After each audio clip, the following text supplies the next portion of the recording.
The ninth thing is to lower barriers to adoption.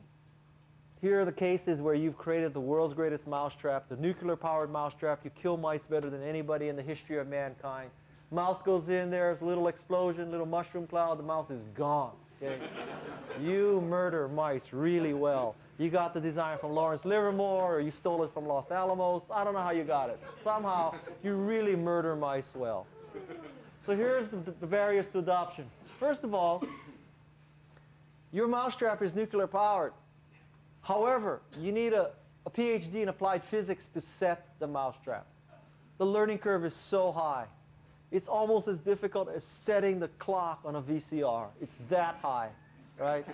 The fundamental model, the metaphor that you should aspire to is you open the box, you plug in the cords, you go. That's what it should be like. You should not need a PhD in physics to set your mousetrap. Flatten the learning curve. By contrast, if any of you buy a BMW, there's something in the BMW called an iDrive, which is their interface for their electronics. If you take a 2-hour course, you will then be able to change the radio station. That is the antithesis of the flattening the learning curve. Second point is, never ask people to do something that you yourself would not do. You wouldn't go back to school to get a PhD in physics to set a mousetrap. You wouldn't drive 300 miles to drop off a dead radioactive mouse.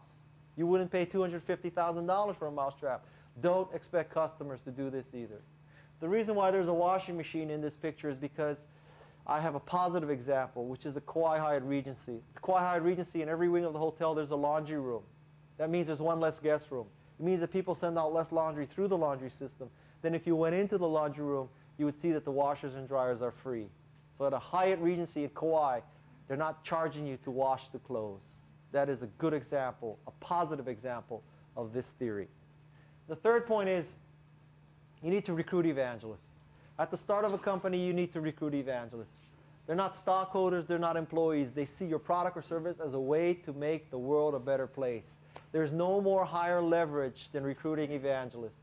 Evangelists view your product or service as bringing the good news. That's the Greek base word for evangelism. Bringing the good news. It means that you had to have thought differently, that you jumped curves, that you're not just better, faster, cheaper. You're fundamentally different. That's what evangelists do. They evangelize and proselytize things that are fundamentally different and better.